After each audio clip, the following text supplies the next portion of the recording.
Good day, everyone. Welcome to Spotlight Mkhwanazi with Sean. On December 6, 2025, in a brazen attack that has sent shockwaves through South Africa's ongoing battle against corruption, Marius Vlam van der Merwe, a former Ekurhuleni Metropolitan Police Department officer and pivotal whistleblower known as Witness D, was gunned down in front of his wife and two children outside their home in Brakpan on Friday evening. The killing, just weeks after van der Merwe's explosive testimony before the Madlanga Commission, has ignited fears of retaliation against those daring to expose deep-rooted criminality within law enforcement ranks. Eyewitness accounts and police statements paint a harrowing picture of the incident. Van der Merwe, 52, had pulled up to the family residence in the quiet suburb east of Johannesburg around 8:30 p.m. As he stepped out to open the gate, two assailants emerged from the shadows and fired multiple shots at close range. He was shot twice in the upper body. Gauteng Acting Police Commissioner Tommy Mthombeni confirmed to reporters on Saturday morning. His wife and children, who were in the vehicle, were unharmed but witnessed the entire ordeal. The suspects fled on foot, and a manhunt is underway. Van der Merwe succumbed to his injuries at the scene, leaving a community in mourning and a nation grappling with the fragility of justice in the face of organized crime. Neighbors, still reeling from the sound of gunfire that shattered the evening calm, described rushing to the aid of the fallen officer, only to find him in a pool of his own blood. This is our neighborhood. Families, kids playing outside. Who does this? One resident, speaking on condition of anonymity, told SABC News, "To understand the gravity of van der Merwe's death, one must delve into the Madlanga Commission, a high-stakes judicial inquiry established in late 2024 by President Cyril Ramaphosa to investigate explosive claims of corruption and criminal infiltration within South Africa's justice system." Chaired by retired Constitutional Court Justice Mbuyiseli Madlanga, the commission was sparked by whistleblower allegations from senior police officer Indoda Zide, who accused high-ranking politicians and officials of colluding with gangs involved in illegal mining, extortion rackets, and extrajudicial killings. Illegal mining, or zama-zamas, as it's colloquially known, has long plagued Gauteng's East Rand, where abandoned gold mines become battlegrounds for syndicates fighting over lucrative ore veins. The EMPD, tasked with policing these volatile areas, has been at the epicenter of scrutiny.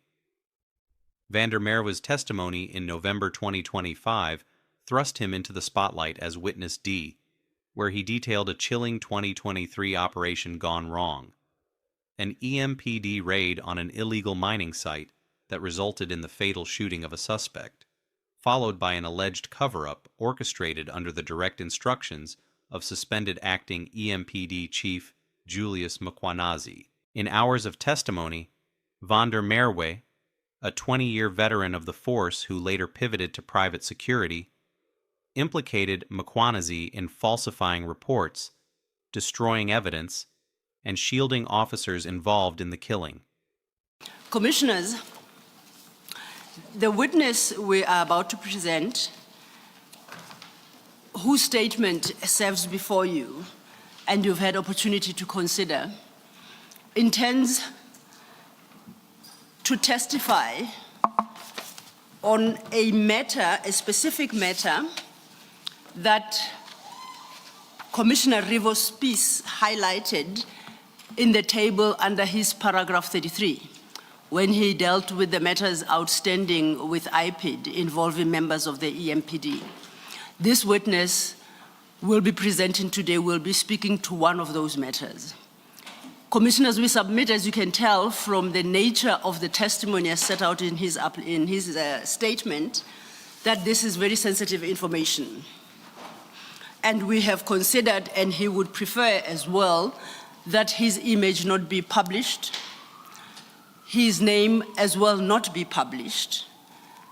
And under the circumstances, we apply to the Commission to permit him to testify by way of partial in camera, meaning he shall testify remotely into the room.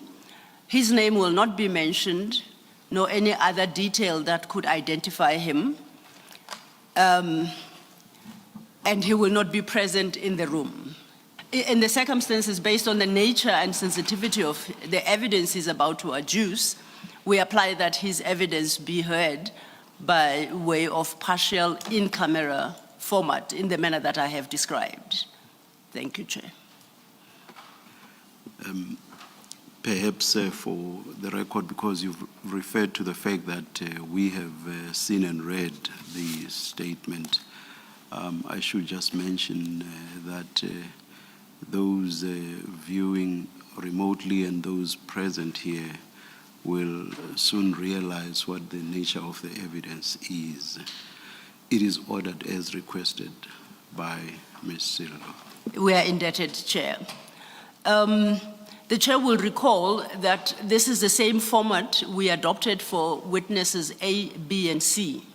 And on that basis, would it be appropriate to term this particular witness, witness D? Yes, thank you. It is, so we shall refer to him as witness D. Witness D, will you affirm or swear? I will swear, Commissioner. Thank you. Do you swear that the evidence you are going to give is the truth, the whole truth, and nothing but the truth? If so, please raise your right hand and say, "So help me God." So help me God. Thank you. Thank you, Chair. Witness D, you have before you a statement that you have prepared for the Commission. Is that correct? That is correct, Advocate. It is a 12-page document, and if you go to the last page of that document, page 12, your name appears, and above the name, there is a signature. Do you confirm that is your signature? I confirm, Commissioner. Do you confirm to the Commission that the contents of your statement, to the best of your knowledge, are true and correct? I confirm, Commissioner. And do you stand by the contents of this statement? I do, Commissioner. Let's turn then to the statement, witness D. Do you, without reading the contents of paragraph 1 of the statement, you confirm that that paragraph sets out your full names and your other personal details? I do, Advocate. And you confirm for the commissioners that those details are indeed correct? I confirm, Commissioner. Let's turn then to your paragraph 2 of the statement. From paragraph 2, you deal with an incident from the night of the 15th of April 2022, and you narrate what transpired on that evening until paragraph 5.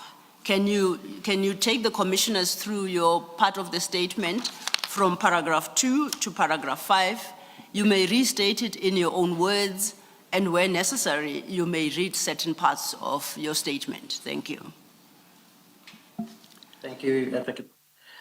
On the evening of 15 April 2022, I was home with my son when I received a phone call around 9 o'clock, 2100 hours, multiple phone calls from both normal and over WhatsApp from one Kobus Janse van Rensburg, whom is the owner of Ghost Guard Security situated in Springs, informing me that he had an operation planned for that evening and that he required my assistance in knocking the house of a suspect suspected of a warehouse invasion and robbery in Brakpan, and that he has law enforcement members assisting him. Paragraph 3. I informed him that I am unable to assist as I'm looking after my son, as my wife is at hospital with my younger son who was ill. Eventually I gave in and he forwarded me via WhatsApp a pin location for a meeting up and operational briefing. This location was shared on a WhatsApp group we, the team that was supposed to apprehend the suspect, used for stock recoveries. The pin location provided by Kobus Janse van Rensburg took me to Sally's village in Brakpan, where some SAPS, EMPD, and private security members waited for us.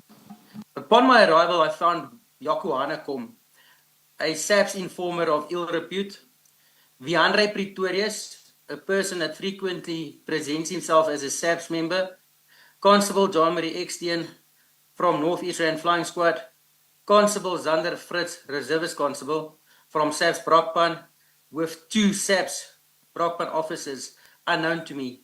Present were also EMPD officers Kershaw Lee Stolz, Aiden McKenzie, Etienne van der Walt from Titan Security, and other members whom I cannot identify.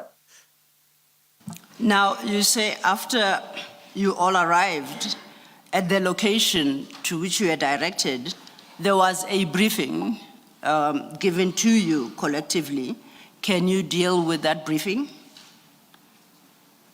Commissioners, if I may, before the briefing commenced, I did ask Kobus to proceed with me to go and buy cold drinks first before we deploy or brief.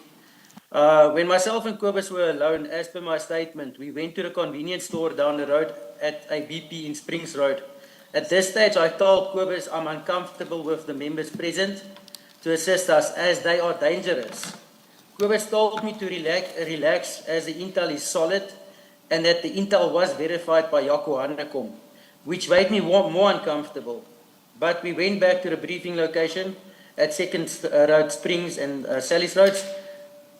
Springs Road, sorry, my apologies, and Sally's Village.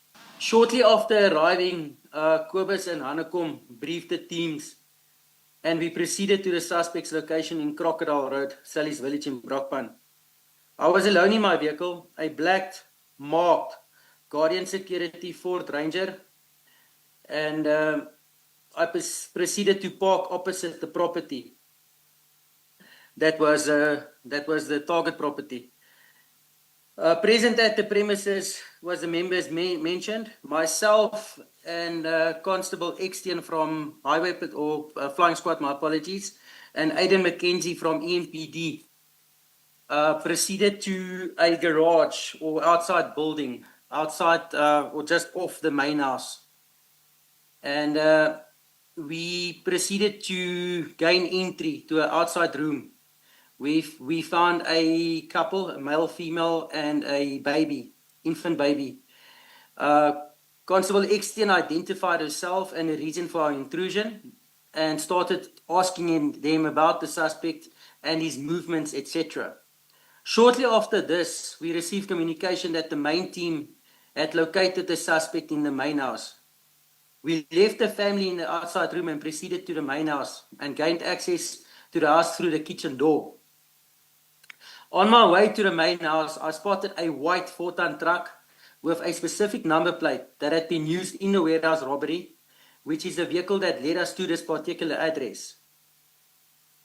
As I entered the house from the kitchen door, I found Fritz, that is Zander Fritz, Constable Zander Fritz, Viandre Pretorius, Kershaw Lee Stolz, Aiden McKenzie was with us, obviously, Kobus, and some EMPD officers I cannot identify, Mkhwanazi, Etienne van der Walt present, and in the 2 SAPS, unknown SAPS officers from Brakpan. And a unknown male, who was reported to be the suspect. The unknown male, when questioned, admitted that he was involved in the invasion and the robbery of the warehouse. He claimed, however, that all he did was transport of the stolen property. The suspect further requested that we not hurt him, as he had 500,000 rand in the house in cash, which he tried to bribe us with, or the officers with. After the suspect mentioned the cash, the 2 unknown members from Brakpan SAPS and Viandre Pretorius then pushed the man into the 2nd bedroom and closed the door behind them. Everyone else, including myself, searched the rest of the house. In the main bedroom, the EMPD officers, unknown to me, found case dockets where the suspect is identified as a suspect in the particular crime or is otherwise mentioned. Some SAPS forensic bags, as well as a number of live ammunition rounds, was found. The other rooms contained various tools or garden tools or welding equipment.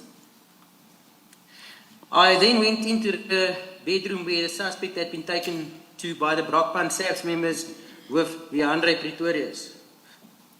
I noticed Viandre Pretorius, the suspect, with a plastic bag with the two SAPS Brockpan members assisting him from the right-hand side of the double bed. Tubing is where a plastic bag gets placed over a person's head, and that person gets suffocated to the point that he talks or cannot breathe, no longer breathe, and then obviously that we will, or they would obviously then ask him to talk to us, before, obviously to avoid this from taking place again. I entered the room and sat next to the suspect on the left-hand side of the bed. When Viandre stopped, I asked the suspect to tell me where the stolen stock was being kept. The suspect replied that he will show us. I picked up a wooden table leg that was broken from inside the room, held his legs down with it as to not touch him with my hands as he was wet. Viandre then continued tubing in with the one unknown Brockpan SAPS member, helping to hold him down, while the other was searching the drawers, etc. I got up and left the room. The other people were still searching the room. It was quite clear, or the house, my apologies, Commissioners. It was quite clear at this stage that the stock from Mkhwanazi robbery was not in the house. As I entered the passage towards the kitchen, I saw one EMPD officer taking a bucket of water to the room where the suspect was being kept. In the kitchen, I found Kershaw Lee's stalls searching the cupboards. I walked out of the house and stood on the steps. A short while later, I walked back into the kitchen and found Kershaw Lee on her phone. She ended the call and shouted for everyone to move outside into the yard and went towards the second bedroom. As I moved towards the door, I noticed two unknown Brockpan SAPS members leaving the house in haste. One of them was carrying a small black sports bag. I exited the house. I was joined outside in the garden next to the truck by Kobus and the others. Shortly after this, Viandre and Kershaw Lee joined us. I asked whether a suspect talked, and Viandre responded that he will never ever talk again. A discussion between the law enforcement members then took place as to how to deal with the scene.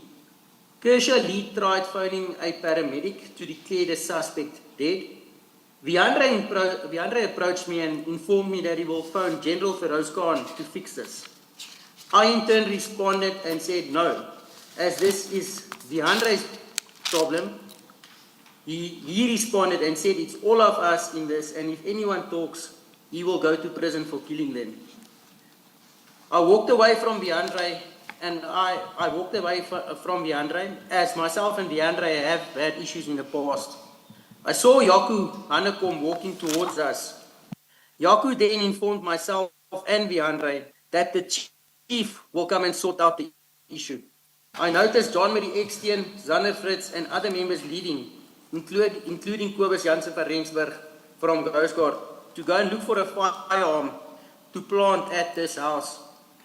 Apologies, Witness D, you say that Yako informed all of you that the chief would come and sort out the issue.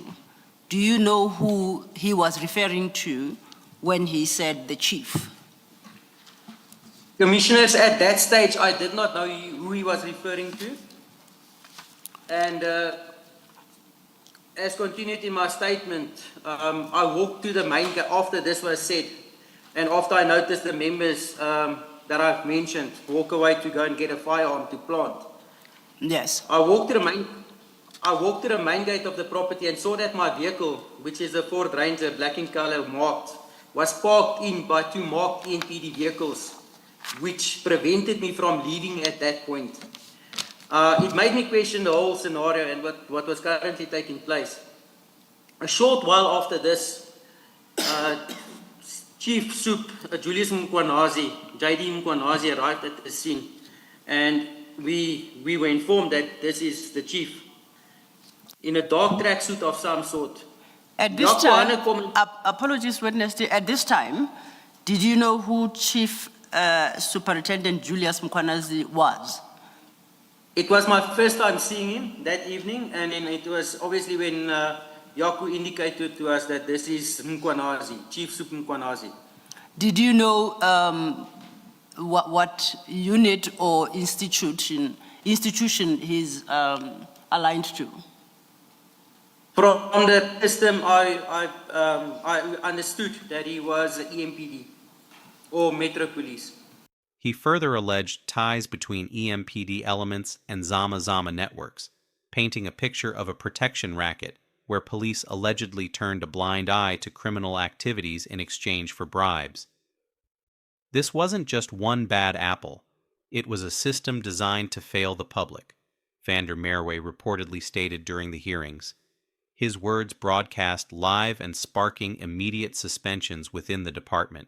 The commission, which has already uncovered links between municipal police and broader state capture networks, reminiscent of the earlier Zondo inquiry, was seen as a beacon of accountability. Yet Van der Merwe's murder, the first targeted killing of a Madlanga witness, underscores the perilous risks whistleblowers face in a country where corruption claims over 500 lives annually, according to rights groups. President Ramaphosa, in a somber statement from the Union buildings on Saturday, decried the assassination as a heinous attack on the cause of justice.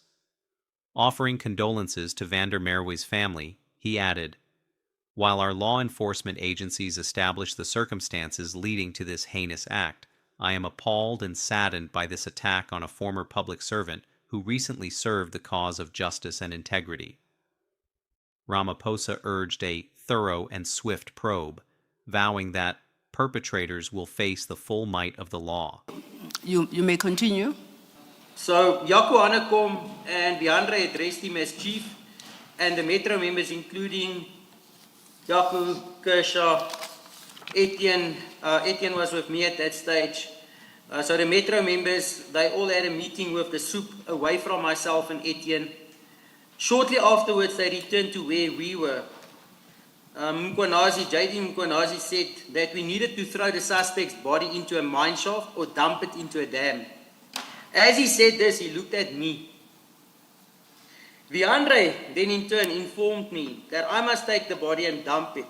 They will show me where and that I should relax. Since my vehicle is marked, Viandre said it won't attract any attention. I was directed by Viandre at this stage where to park my bakkie next to the front door. That is as you're coming from the main gate. I was escorted to my vehicle by 2 EMPD members and told where to park it. Yaku Hanekom essentially broke the gate to allow my vehicle entry into the property.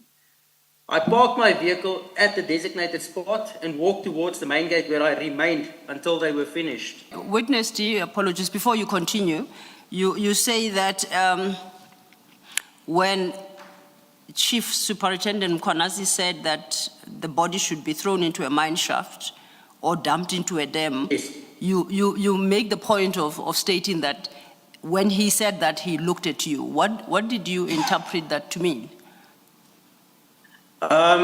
Commissioners, it was quite clear at this stage that it was expected from me to dispose of the deceased body. And as I said, it's especially after the meeting took place between themselves, it was quite clear that they decided between themselves that I'm the one that's supposed to dispose of the body. And did you so agree? I really didn't have a chance to agree. I felt like I was being forced. At this stage, I felt that I was being outnumbered, as the decision was made already, and we're dealing with a very serious and dangerous situation at this stage already. Yes. So I interpret it as if I don't comply, then I would probably be next.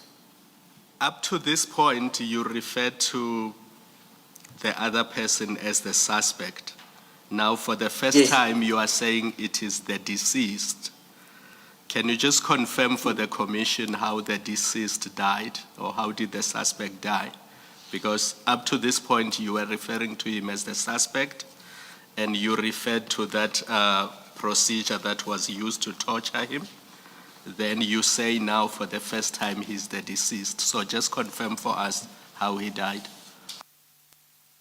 Commissioners, I cannot attest to how the deceased passed away, as I was not present at that stage in the room. And also, we were not, when Viandra and Kershali's stalls came out of the house, we were not informed of how he died.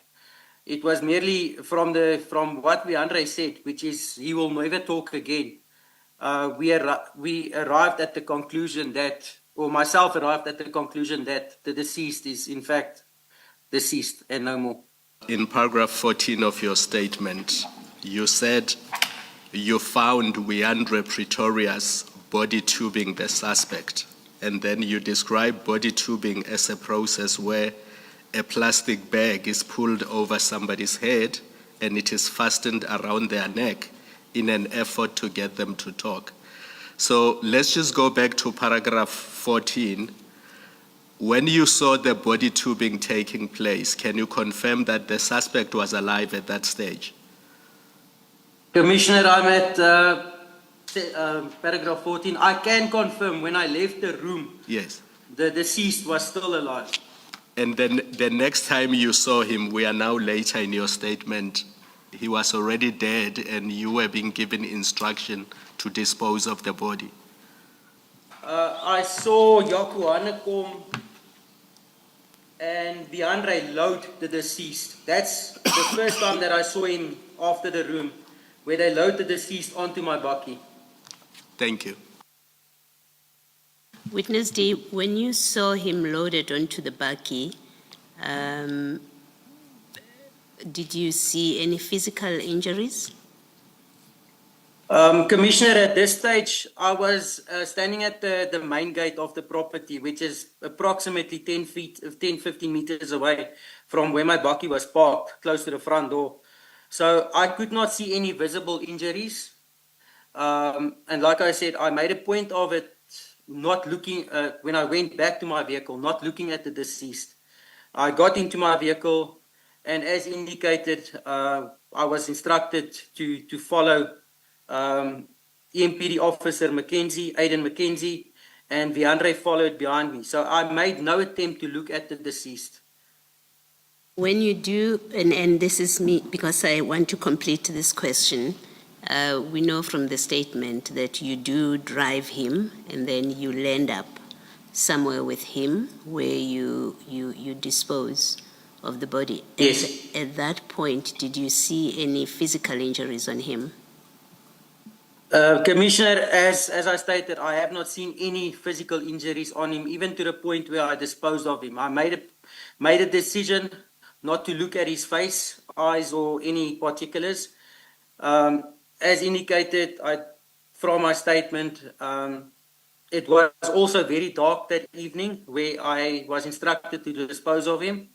So there was no ambient light, and also I did not have a flashlight or anything with me. So literally just got the deceased by his feet, and I had to lift him over my shoulder, and that I was approximately 2 meters away from the dam, where I placed his feet into the water, because at this stage there was still, my movements were still being monitored.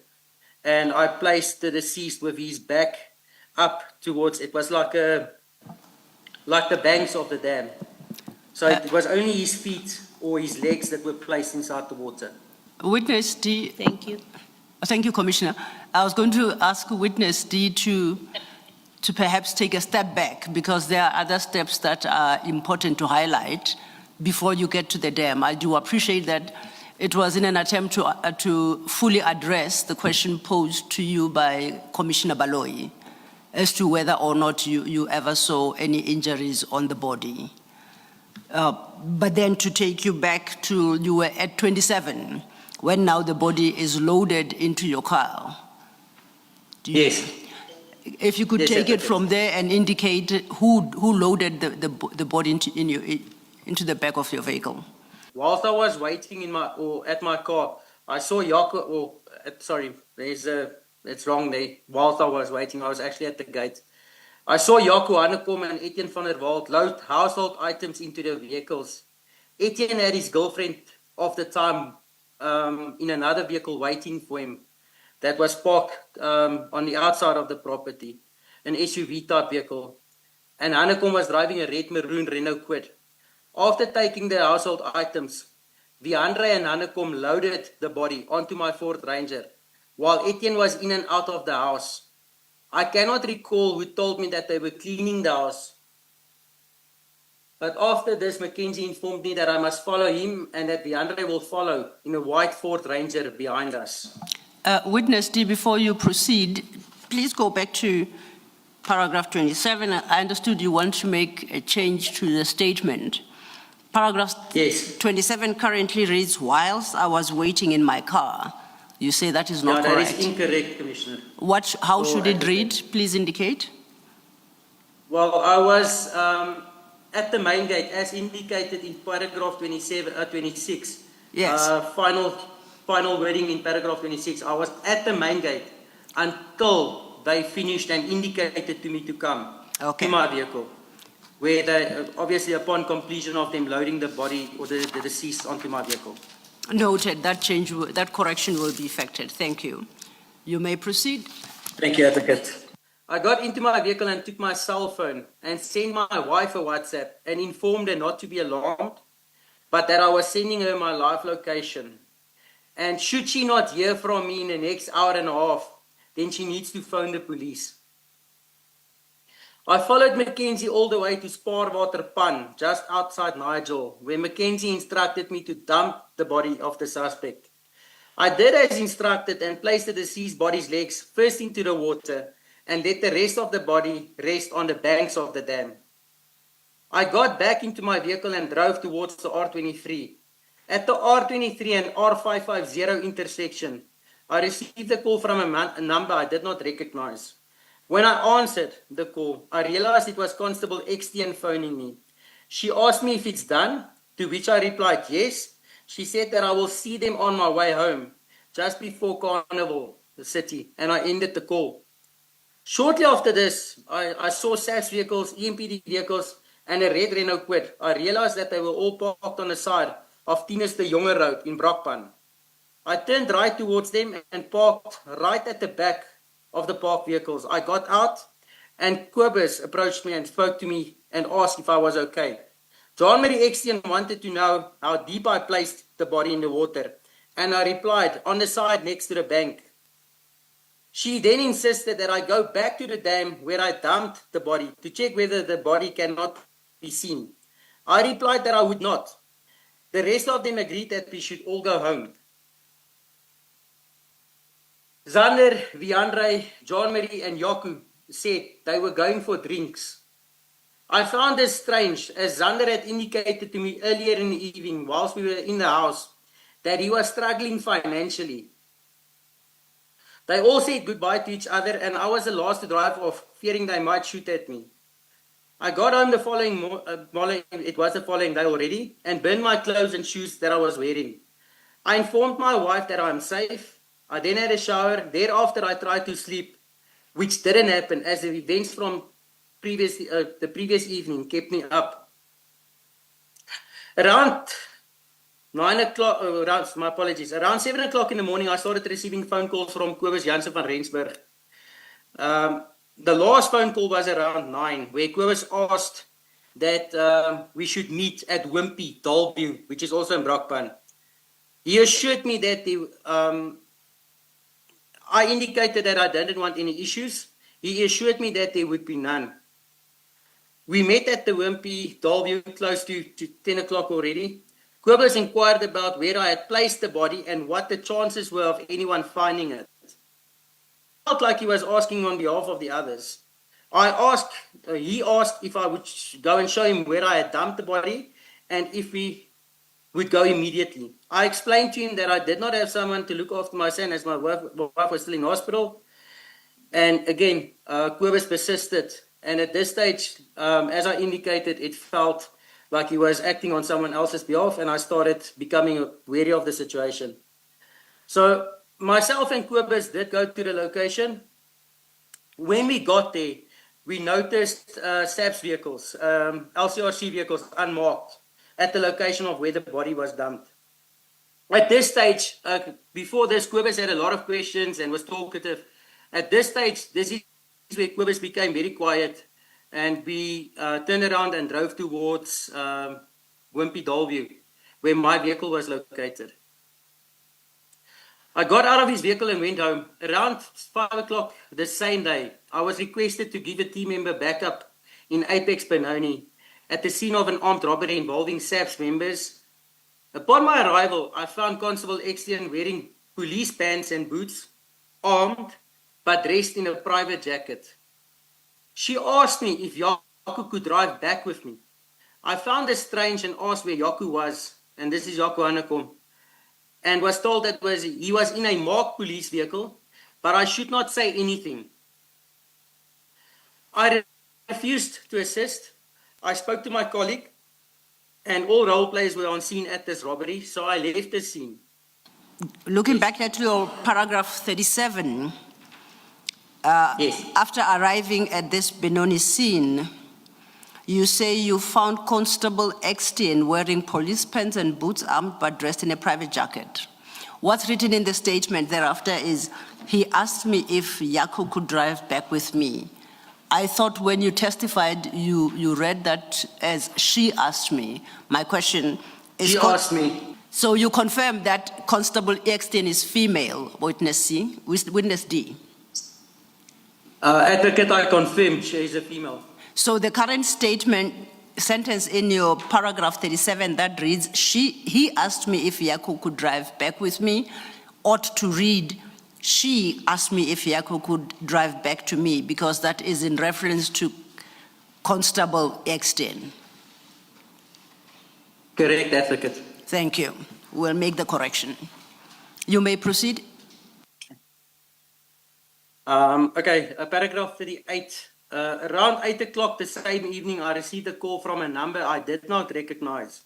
When I answered, I realized that it was Constable Extian. When I said hello, John Marie spoke on the phone and reprimanded me. That's John Marie Extian. Reprimanded me for using a name. She then asked if we could meet. I was apprehensive but realized that I refused to meet with them. They would come after me.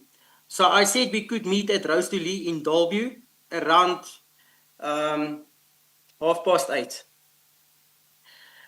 I then proceeded to Rose to Lee. As I walked in at Rose to Lee, I found Viandre, John Marie Extian, Yaku Hanekom, and Zander Fritz all waiting for me.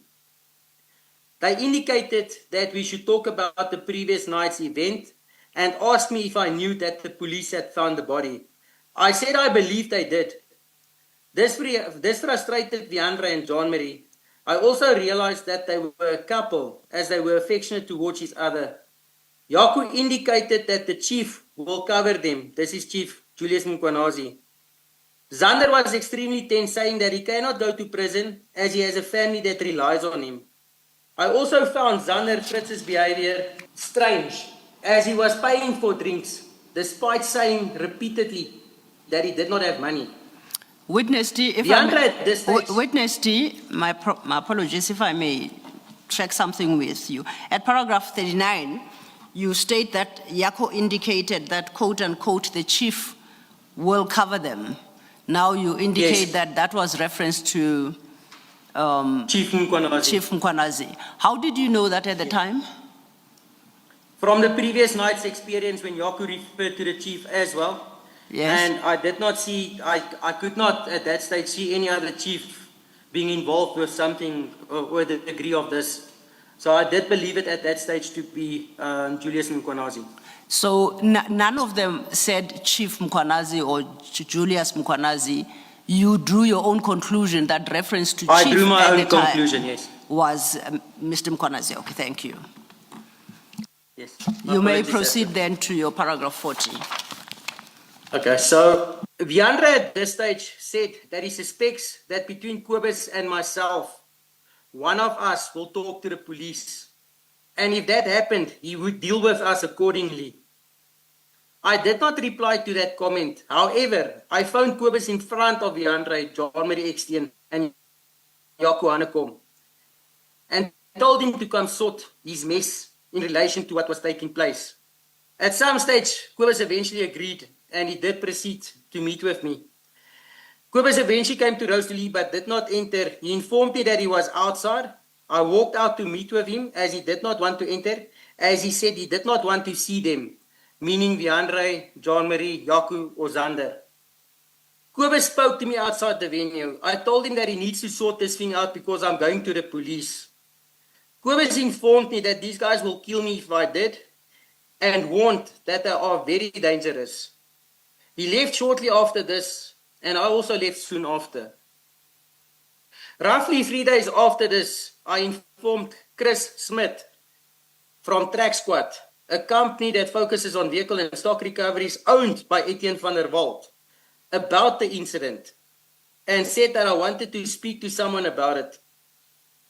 After this, sometime after this, the whole group, this is to say the members that were inside the house, came to my office in Parktown and met with my employer and myself, whom I realized knew both Viandre and Kershaw stalls.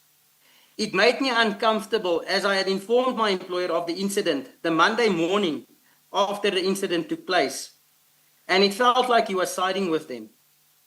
My employer at the time was Mr. George Moraitis, who recorded the whole meeting, including Viandre's reason for placing the body in my company's vehicle. He, however, agreed with them, Zander, Viandre, Kershaw, Etienne, Kobus, and Mackenzie, that I should be examined by means of a polygraph to confirm if I was speaking to the police. A week later, I did the polygraph, 3 hours before my father's funeral. Ms. Laura Moraitis, the wife of Mr. George Moraitis, was the examiner.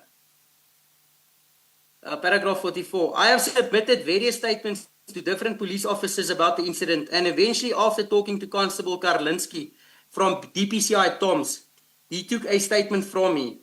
As far as I can recall, this was around July 2022. There was some movement on the docket in that I was invited for 2 meetings with IPID, where Constable Karlinski took me to meet with the IPID at the Glen Shopping Center, where the initial meeting took place. I cannot remember the exact dates, but I did meet senior IPID members and also gave them a complete statement and even pointed out various scenes. If we could stop there for a moment. You say you have submitted various statements to different police officers. Yes. Did you do this at various police stations, or were these police officers you knew privately and you submitted statements to? Advocate, it's officers that I knew from the work that we do. We work with them quite a bit, so it's police officers I trusted. And it was quite clear upon me giving the statement that they saw difficulty in prosecution in terms of the members, in terms of the high-ranking member that was involved. So they did obtain my statement, but in the end it was only Constable Karlinski that assisted me. So you are able, if required to identify these police officers that you made statements to? Yes. By statements, do you mean verbal statements or written statements? So to 2 of the police officers, I made verbal statements. I will be able for security reasons, I cannot name them now, but I will do so.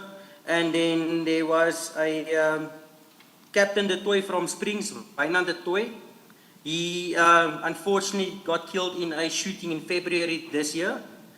And then there was a warrant officer, Roots, from CI, Crime Intelligence, that I also gave a verbal statement to. Now, did any one of them say to you after you had related the story to them, presumably in the same terms that you are relating it to the Commission today, did any one of them respond in a particular way and say anything to you, and if so, what? They also indicated to me that this group is very dangerous. They also indicated to me that they will try and see where they can go with this statement, because at this stage, most of the community, which is to say police and private sector, knew of the incident. Most of the community knew who was involved with the incident, to a point that even going into a public place, I would meet or see a police officer. He would ask me what's happening with the case? Are you okay? So a lot of people knew about what had transpired, but I feel, and the idea that I got, or the impression that I got from most of the engagements is that the individuals were too scared to actually run with the docket. In terms of opening a docket, there was already a docket opened. So my statement would have been an add-on, an annexure on the docket. But a lot of these police officers didn't want to entertain that because of safety reasons. You say there was already a docket opened. Do you know by who, which police station, and if possible, the case number? Advocate, I cannot supply you with a case number. I know that there was LCRC the day after the incident. LCRC was on scene, so there would have been a docket that was opened. That's from my experience. So just on the fact that there was already crime scene management at the scene, I knew that the docket was opened. Okay. Witness Yes, Commissioner. these statements that you gave, did I hear you correctly that you mentioned a Dutoit? Did you give him a written statement? I did give Captain Du Toit a written statement. At this stage, what had transpired is after he took my statement, Captain Du Toit actually started investigating the grouping we mentioned in terms of hijackings, in terms of truck hijackings, blue light hijackings, and stock recoveries. And So I cannot give you any indication as to where that statement ended up. But shortly after, I do know that Captain Du Toit and Constable Karlinski spoke.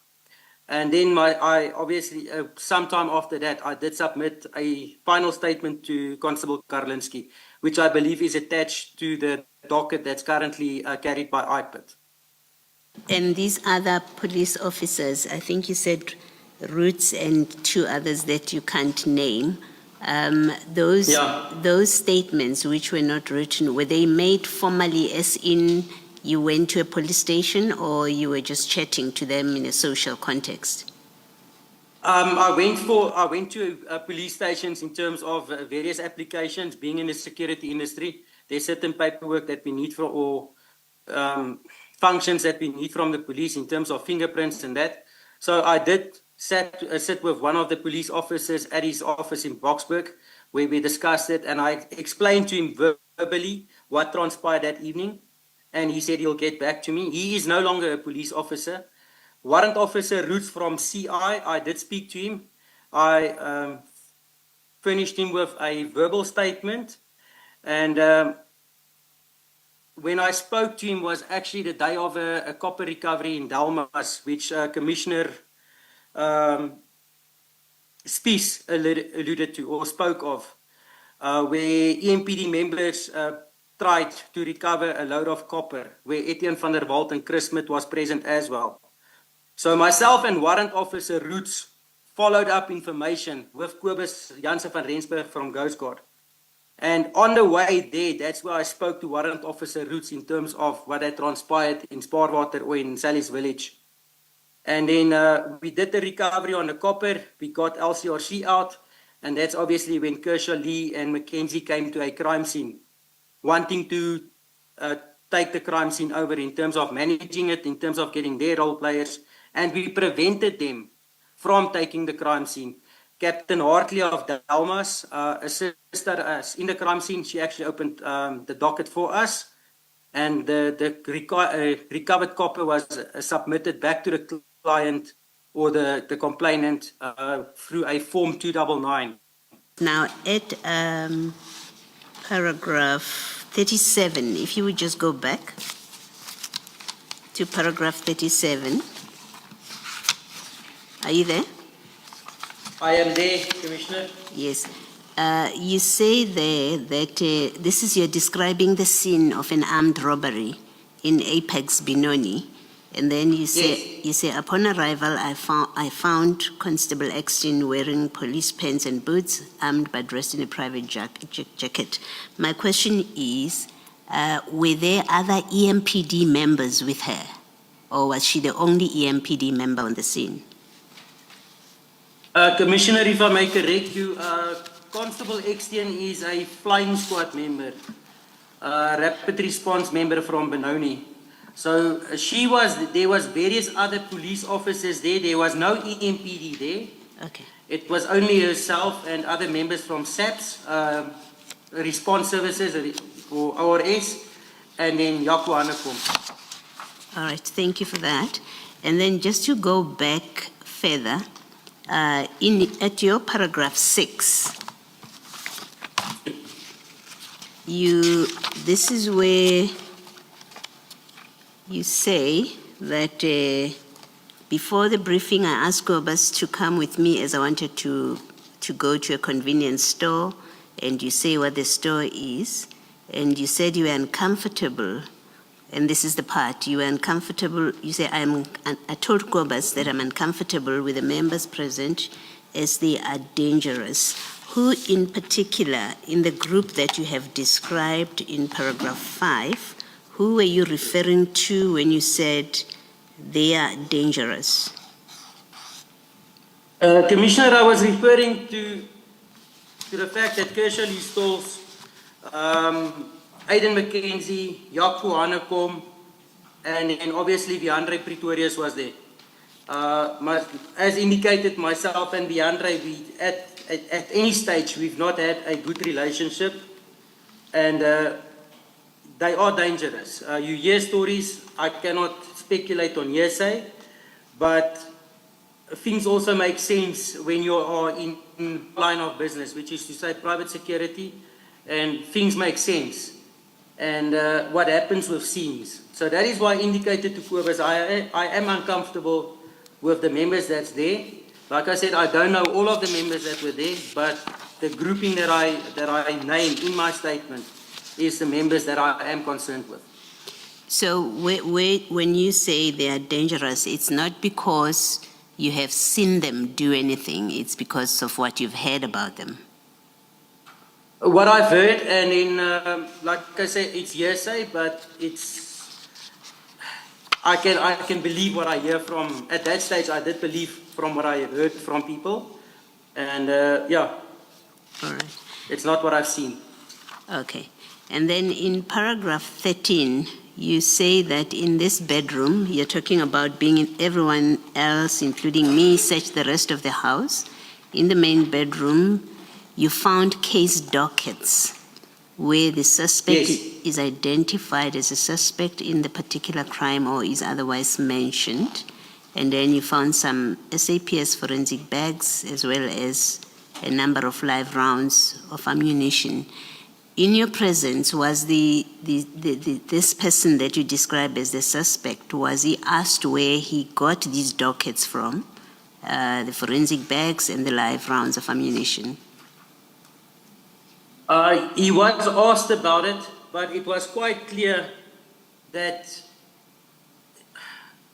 the issue of the forensic bags, the issue of the case dockets that was found in the house was not a priority from the members that I've mentioned. As soon as this person mentioned the money, the whole dynamic changed.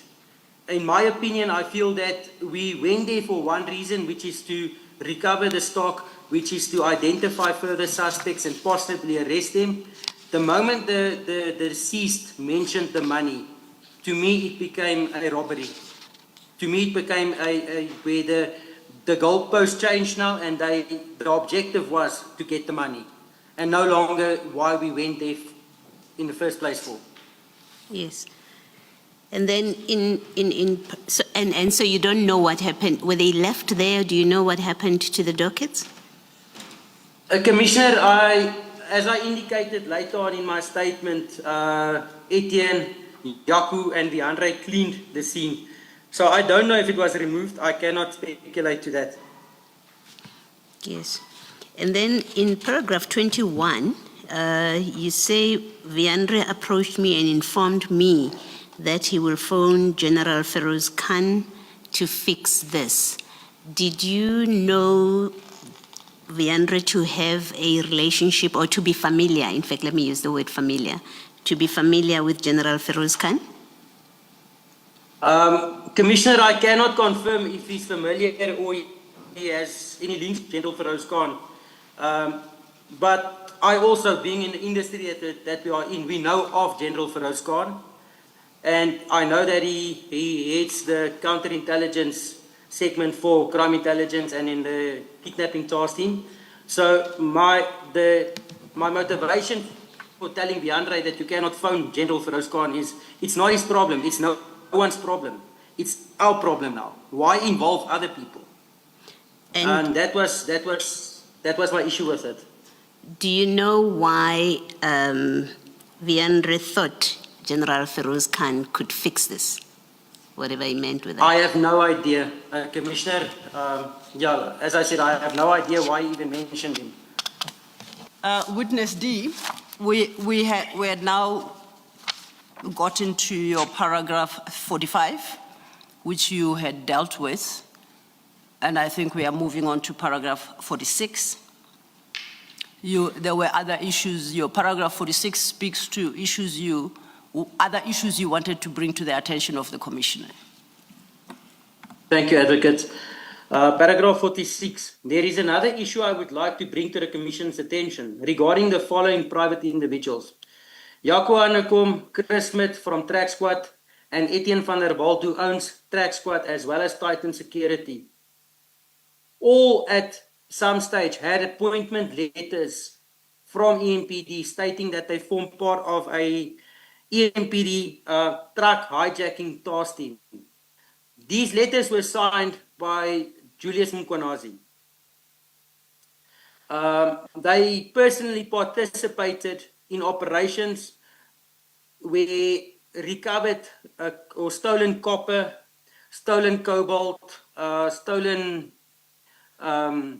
chain store products was recovered, where it's always the team indicated, which is Kershaw Stalls, Mackenzie, Etienne van der Walt, Chris Smith, Jaco Hanekom. At a later stage, Zander Fritz joined up with them.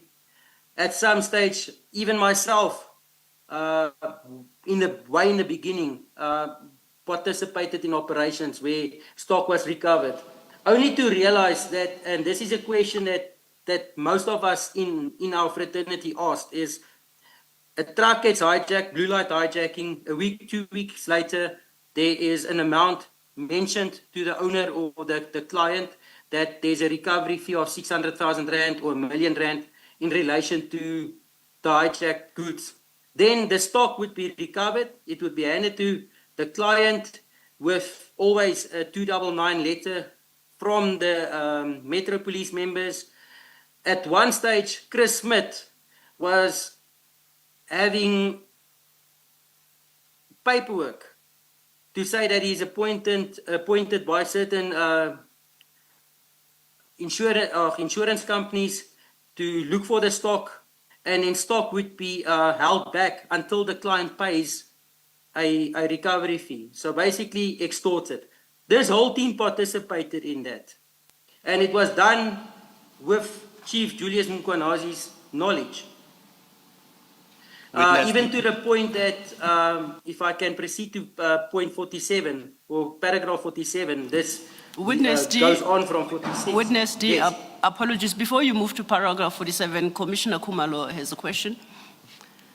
Witness D, you refer to letters of appointment that says these three individuals are members of a truck recovery unit. Have you seen these letters?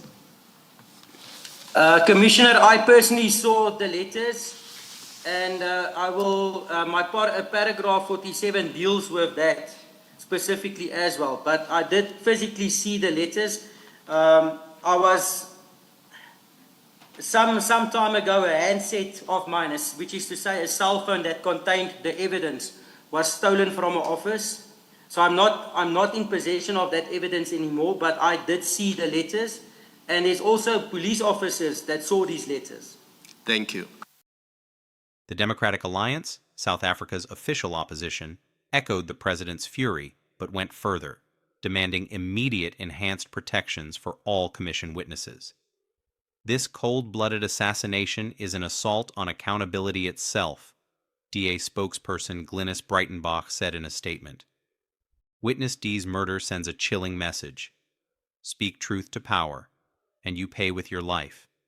We call on the government to activate the Witness Protection Program without delay and to fast-track arrests. Civil society groups, including Corruption Watch, expressed similar alarm.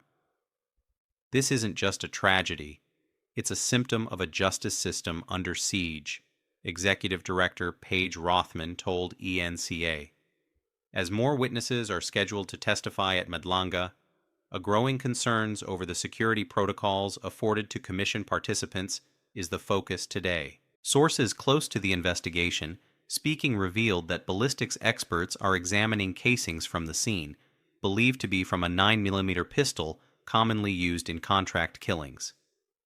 No arrests have been made, but police have cordoned off a nearby informal settlement as a potential staging ground for the gunman. As the sun sets on another day in Brakpan, Van der Merwe's family prepares for a private memorial.